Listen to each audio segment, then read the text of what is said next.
नमस्कार, आप देख रहे हैं आज तक। मैं हूं गौरव सावंत। अमेरिका ने कहा कि उसका मिशन पूरा हो गया है, लेकिन क्या अमेरिका का बदला अभी अधूरा है? बड़ा प्रश्न यह भी है, क्या अलकायदा एक बार फिर अफगानिस्तान में पैर पसार रहा है? अमेरिका ने आखिरकार अफगानिस्तान की उस जमीन को छोड़ दिया जहां 20 साल पहले उसने पैर जमाए थे। जो बाइडेन अमेरिका के राष्ट्रपति सामने आए और कहा कि मिशन उनका कामयाब रहा, लेकिन बदले की कसक साफ दिखी। इस्लामिक स्टेट खुरासान को साफ चेतावनी दी कि वो अपने बदले की कसम को पूरा करेंगे और अमेरिका की तरफ बढ़ने वाले हर खतरे को सजा देंगे।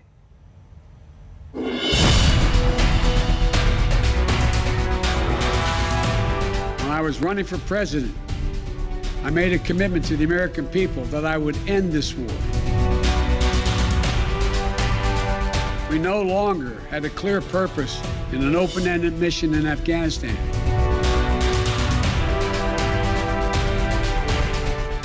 बड़े बेआबरू होकर तेरे कूचे से निकले हम। अमेरिका का यही हाल है। कभी वियतनाम में 20 साल की जंग के बाद सब कुछ लुटाकर लौटना पड़ा था। अफगानिस्तान में फिर वियतनाम दोहराई गई। 20 साल बाद अमेरिकी सेना लौटी तो फिर से तालिबान राज कायम हो गया। अमेरिका 20 साल रहकर भी कुछ नहीं पाया, सिर्फ गंवाया ही गंवाया। लेकिन अमेरिका के राष्ट्रपति जो बाइडेन को कोई पछतावा नहीं है, कोई रंज नहीं है।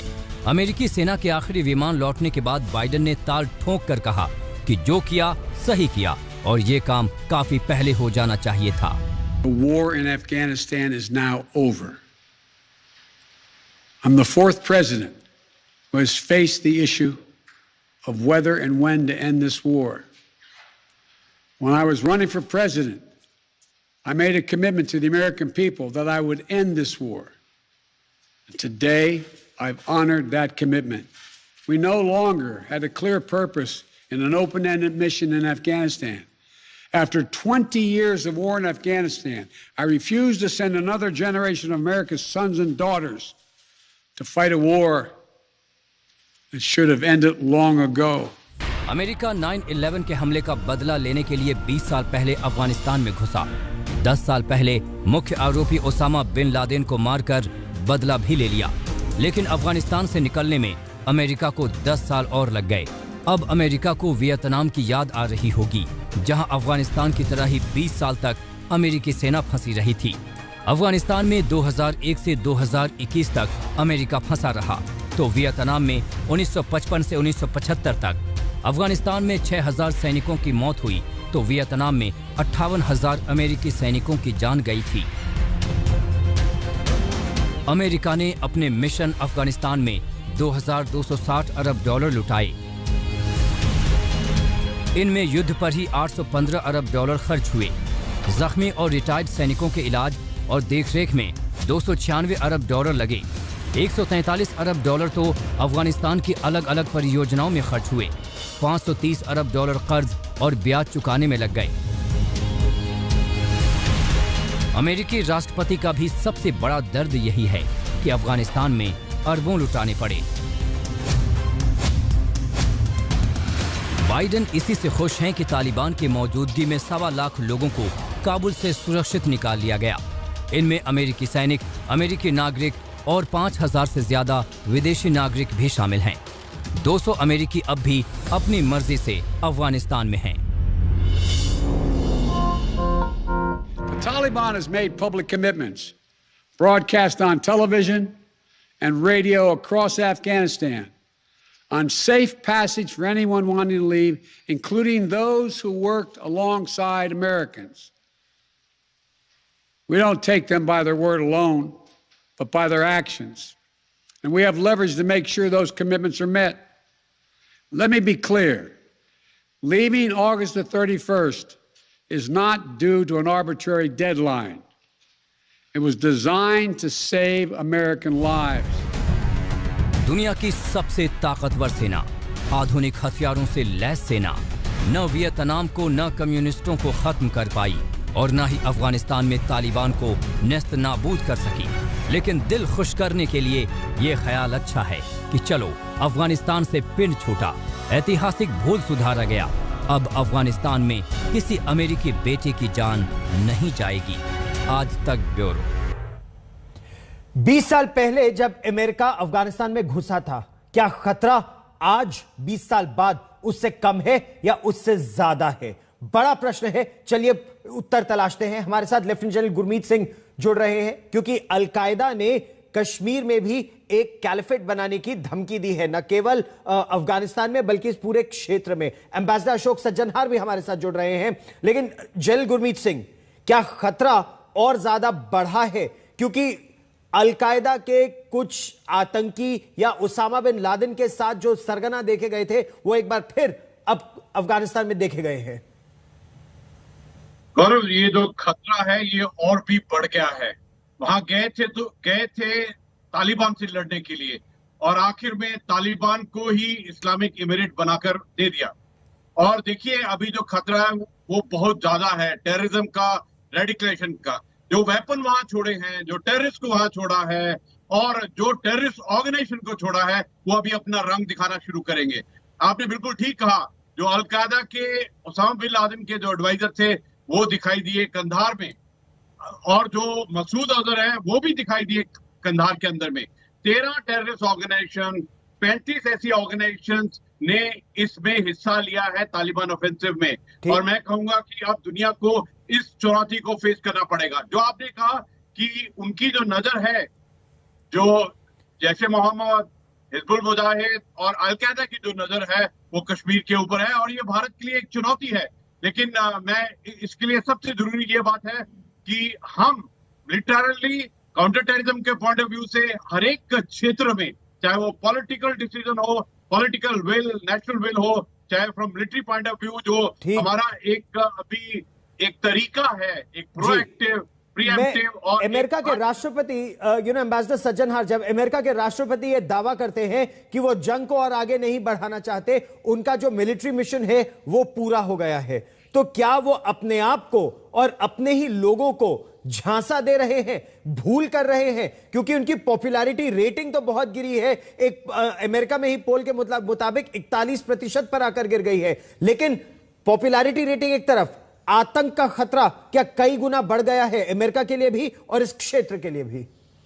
आप बिल्कुल ठीक कह रहे हैं गौरव, ये बिल्कुल आतंक का खतरा, आतंक की घंटी सभी को सुनाई दे रही है। परंतु जो प्रेसिडेंट जो बाइडेन कह रहे हैं उसको बस यही कहा जा सकता है, दिल बहलाने को गालिब ये ख्याल अच्छा है।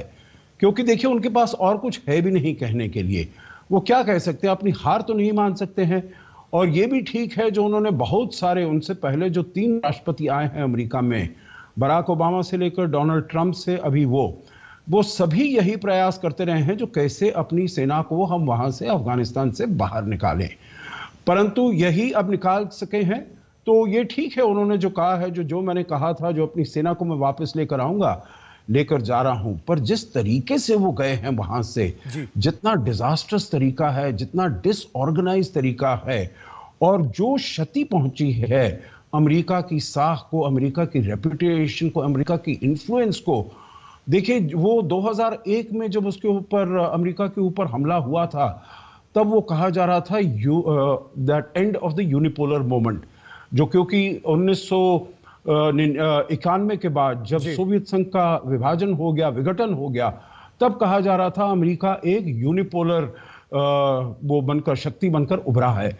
2001 में कहा गया जो ये this is end of the unipolar moment, और अभी ये कहा जा रहा है टर्मिनल डिक्लाइन। टर्मिनल डिक्लाइन, बिल्कुल सही कहा आपने कि कितनी अमेरिका की शक्ति कम हो गई है, क्षीण हो गई है, गिर गई है। लेकिन ऐसे में भारत की तरफ जो खतरा है, अलकायदा में जो उसामा बिन लादेन के बिल्कुल पास तोरा बोरा के पहाड़ियों में आतंकवादी था, जो उनका चीफ सिक्योरिटी ऑफिसर कहा जाता था, अमीनुल हक, उसको नंगरहार का रहने वाला है, कंदहार में देखा गया। जनरल गुरमीत सिंह, ये दोहा अग्रीमेंट का वायलेशन है, लेकिन अमेरिका इस समय चुप है।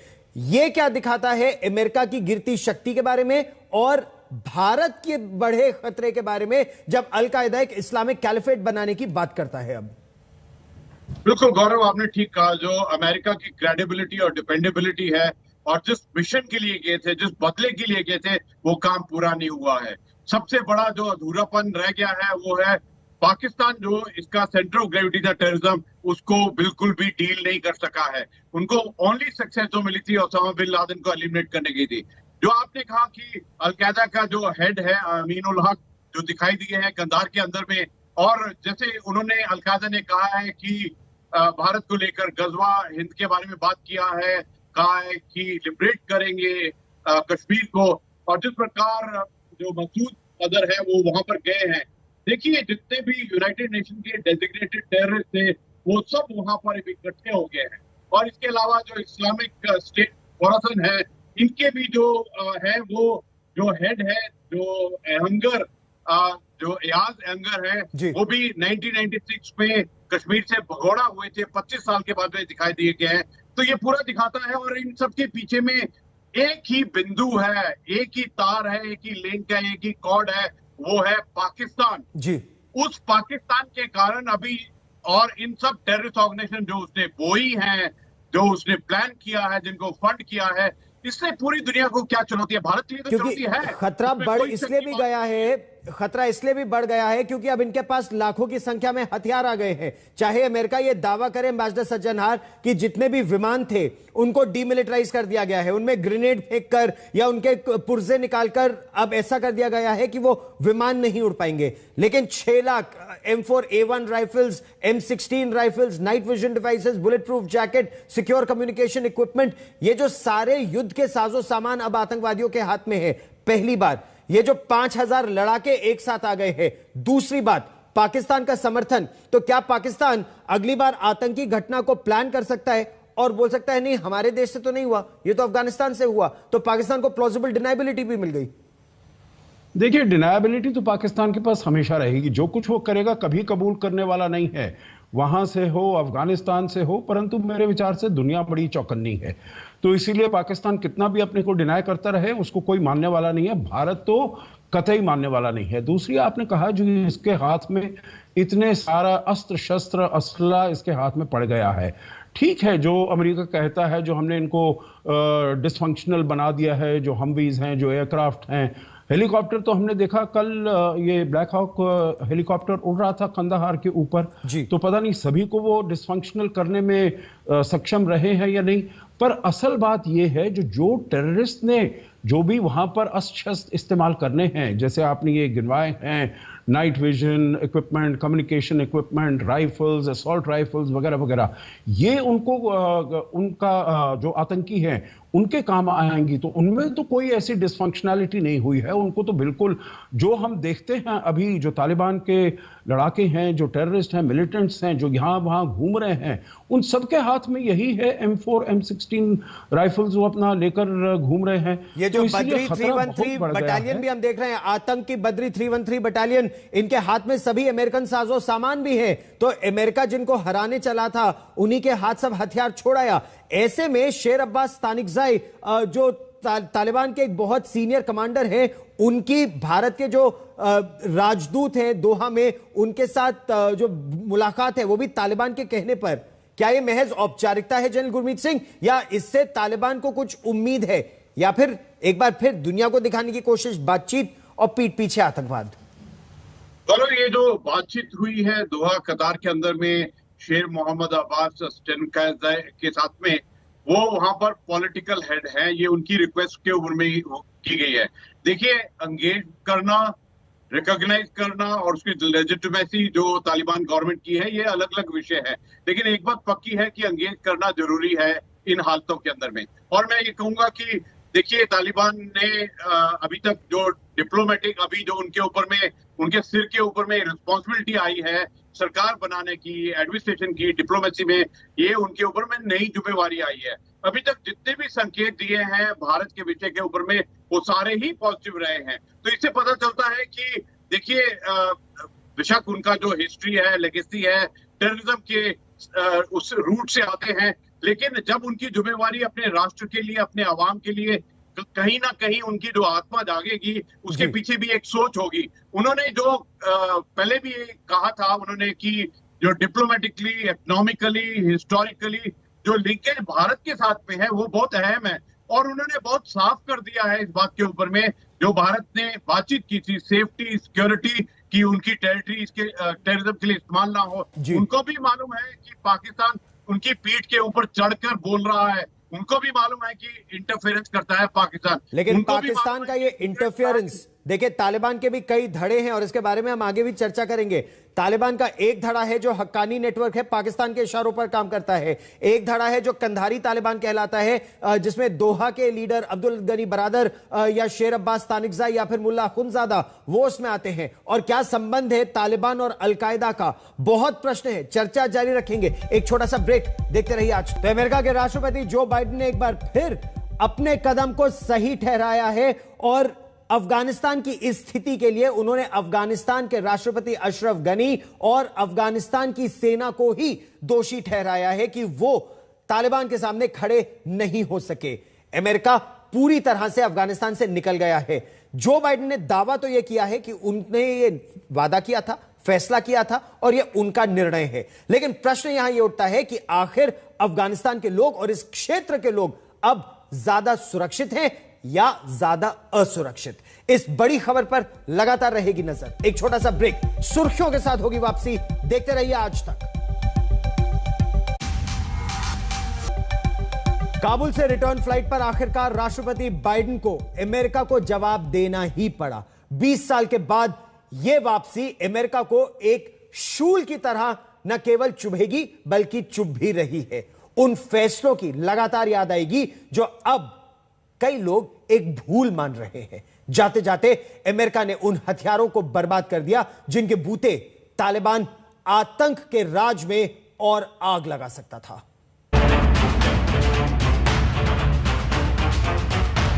The war in Afghanistan is now over.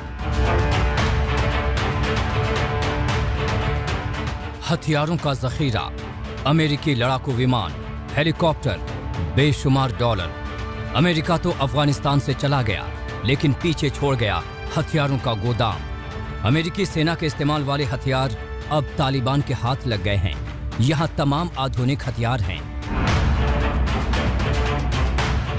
यही नहीं, काबुल के हामिद करजई इंटरनेशनल एयरपोर्ट पर अमेरिकी सेना 73 विमानों को भी छोड़ गई, लेकिन जाते जाते अमेरिकी फौज इन्हें डिमिलिटराइज कर गई। इन विमानों को कबाड़ बना दिया गया ताकि इनका इस्तेमाल न हो सके। अब इन हेलीकॉप्टर को देखिए, टूटे हुए शीशे, टूटे हुए रोटेटर, पंक्चर टायर। अमेरिका ने इनका ये हाल किया ताकि तालिबान के किसी काम का न रहे। अमेरिका ने 70 बख्तरबंद गाड़ियां और 27 हमवीज भी काबुल एयरपोर्ट पर छोड़ी, लेकिन इन्हें भी जाते जाते अमेरिका ने बर्बाद कर दिया। तालिबान अब इसका सैन्य इस्तेमाल नहीं कर सकता।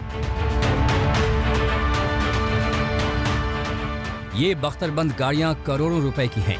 एक बख्तरबंद गाड़ी की कीमत $1 मिलियन यानी करीब 7 करोड़ 30 लाख रुपए तक होती है, लेकिन अब ये सिर्फ कबाड़ है।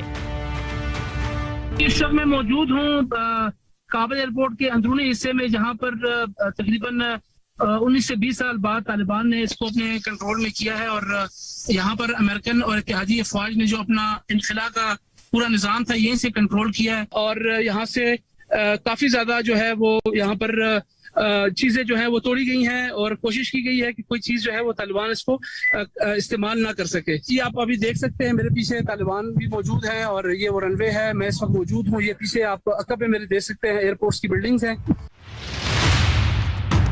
अमेरिका ने सी रैम्स को किसी काम का नहीं छोड़ा।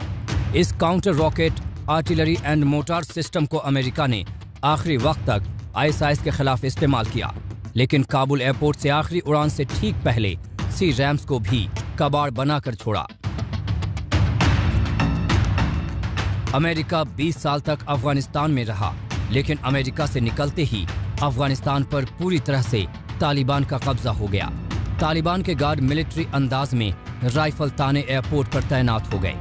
तालिबानी झंडे के साथ तालिबानी गार्ड एक एक कमरे में दाखिल होता रहा।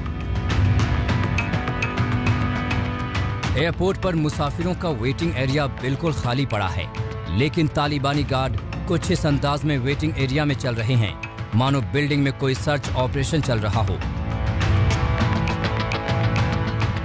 तालिबानी गार्ड एयरपोर्ट के चप्पे चप्पे की तलाशी लेते हैं।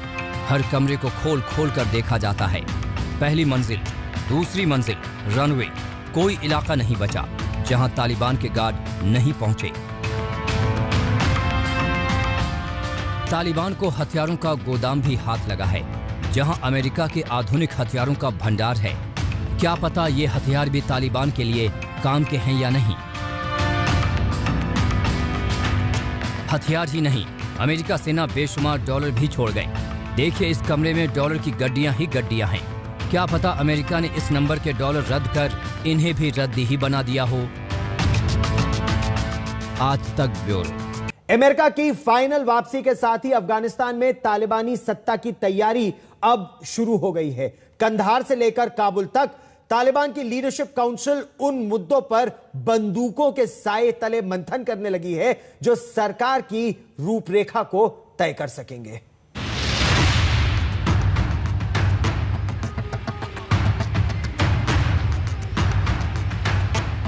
अमेरिका के जाते ही अफगानिस्तान में पूरी तरह से तालिबान राज आ गया। अब तो सरकार के गठन में तेजी आ गई है। आज से कंधार में लीडरशिप काउंसिल की बैठक है जो 3 दिनों तक चलेगी। तालिबान के सुप्रीम लीडर हेप्तुल्ला अखुंज़ादा के नेतृत्व में ये बैठक चल रही है। इस 3 दिनों की बैठक में तालिबान सरकार के नेता, मंत्री और सरकार की रूपरेखा पर चर्चा होगी। अब तक सस्पेंस बना हुआ है कि तालिबान सरकार की अगुवाई कौन करेगा, किसे मंत्रिमंडल में जगह मिलेगी, किन किन गुटों को शामिल किया जाएगा। कयास तो ये भी लगाए जा रहे हैं कि पूर्व राष्ट्रपति अशरफ गनी भी काबुल लौट सकते हैं। तालिबान सरकार में उनकी भी भूमिका हो सकती है। फिलहाल 7 बड़े नेता हैं जिनके हाथों में तालिबान की कमान है। इनमें हैं हेप्तुल्ला अखुंज़ादा, मुल्ला बरादर, मुल्ला मोहम्मद याकूब, सिराजुद्दीन हक्कानी, मुल्ला अब्दुल हकीम इशाकज़ई, कारी दीन मोहम्मद, मौलवी अब्दुल सलाम हनाफी। तालिबान के सबसे बड़े नेता हेप्तुल्ला अखुंज़ादा के पद का नाम है अमीरुल मोमिनीन। इसका मतलब होता है तालिबान के वफादारों का कमांडर। मुल्ला उमर ने 1990 में तालिबान की स्थापना के बाद ये उपाधि हासिल की थी। हेप्तुल्ला अखुंज़ादा पश्तून हैं। हेप्तुल्ला अखुंज़ादा पश्तून नूरज़ई कबीले से हैं। मुल्ला बिरादर तालिबान के राजनीतिक मामलों के मुखिया हैं। अमेरिका के साथ शांति समझौते को लेकर वार्ता दोहा में हुई है और इसका नेतृत्व बरादर ने ही किया। अमेरिका तालिबान वार्ता से पहले उन्हें पाकिस्तान की जेल से 8 साल बाद रिहा किया गया था। मुल्ला बिरादर पश्तून हैं जो सादुज़ाई कबीले से आते हैं। मोहम्मद याकूब मुल्ला उमर के बेटे हैं और उन्हें तालिबान के भावी सुप्रीम नेता के तौर पर देखा जाता है।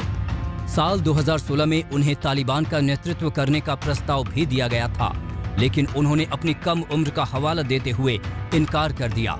याकूब ने इस पद के लिए हेप्तुल्ला अखुंज़ादा का नाम आगे किया था। तालिबान में याकूब की छवि उदार शख्स की है। अमेरिका से समझौते की शर्तों को लागू करने का श्रेय भी याकूब को ही दिया जाता है। सिराजुद्दीन हक्कानी नेटवर्क का नेतृत्व करते हैं। कई अंतर्राष्ट्रीय एजेंसियों ने हक्कानी नेटवर्क को आतंकी संगठन घोषित किया है। अमेरिकी सरकार ने सिराजुद्दीन पर $1 करोड़ का इनाम रखा है। हक्कानी भी पश्तून ही हैं।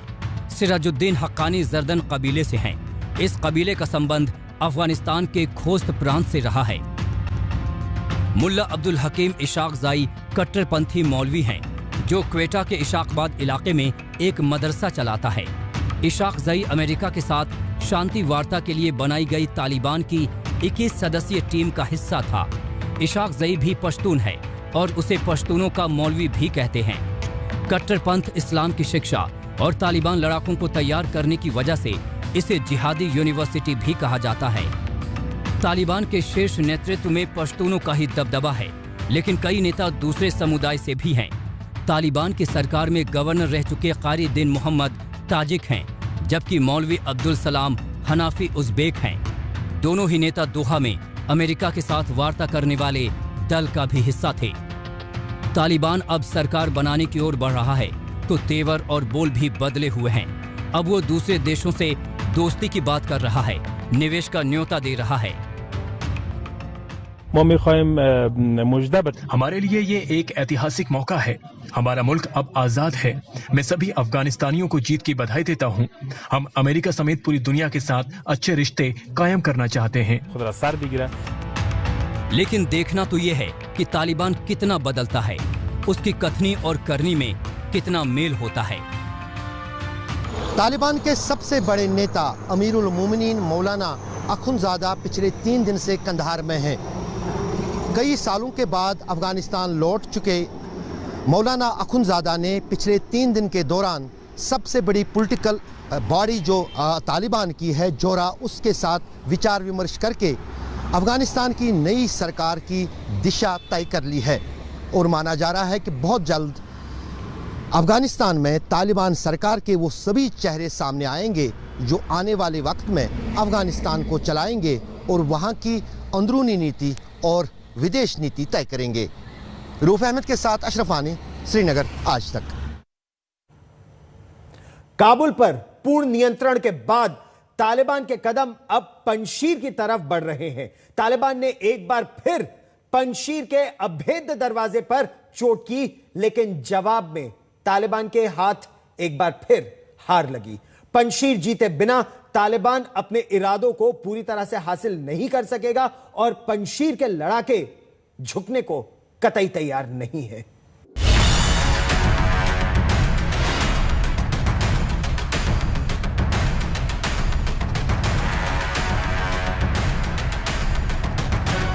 तालिबानियों का कारवां चल पड़ा है।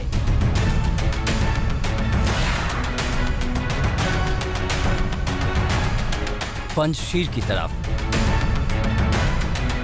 काबुल पर पूर्ण नियंत्रण के बाद अब पंजशीर ही अफगानिस्तान का एकमात्र मोर्चा है जहां तालिबान की एंट्री नहीं हुई है। पिछले 15 दिनों से तालिबान पंजशीर को लेकर कभी नरम तो कभी गर्म रणनीति का सहारा ले रहा था, लेकिन सोमवार रात को जब पंजशीर कब्जे की कोशिश में अहमद मसूद के लड़ाकों ने तालिबानी आतंकियों को बुरी तरह शिकस्त दी तो तालिबानी आकाओं के होश ठिकाने आ गए। लिहाजा तालिबान ने अपनी पूरी ताकत पंजशीर की तरफ झोंक दी।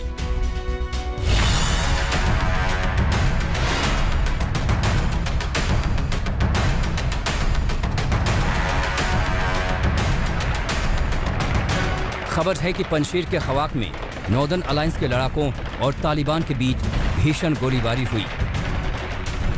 अहमद मसूद के प्रवक्ता फहीम डेश्ती के मुताबिक इस लड़ाई में तालिबान के 7-8 आतंकी ढेर हो गए। तालिबान और पंजशीर के लड़ाकों के बीच अब तक 3 बड़ी लड़ाई हो चुकी है, जिसमें हर बार तालिबान को मात खानी पड़ी है। इन लड़ाइयों में तालिबान के कम से कम 30 आतंकी ढेर हो चुके हैं, जबकि कई पकड़े भी गए हैं।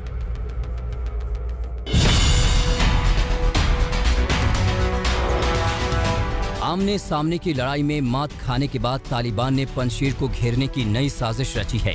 चूंकि अमेरिका के जाने के बाद पूरी संचार व्यवस्था पर तालिबान का पूर्ण कब्जा हो चुका है, इसका फायदा उठाते हुए पंजशीर इलाके की इंटरनेट सेवा बंद कर दी है। यही नहीं, जरूरी सेवाओं के पंजशीर घाटी में पहुंचने पर भी रोक लगा दी है। हालांकि अच्छी बात यह है कि पंजशीर के पास जरूरी सामान का स्टॉक जाड़े तक का है। बहरहाल, जिस तरह तालिबान ने नए सिरे से पंजशीर में अपनी ताकत झोंकी है, पूरी दुनिया की नजर इस इलाके पर टिक गई है कि आखिर अहमद मसूद के लड़ाके कब तक पंजशीर को तालिबान से बचा पाएंगे।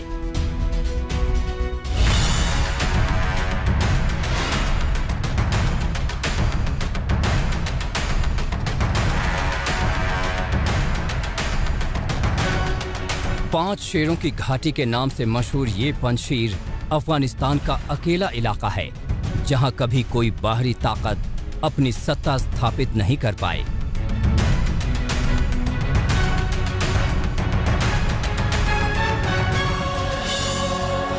आज तक ब्यूरो।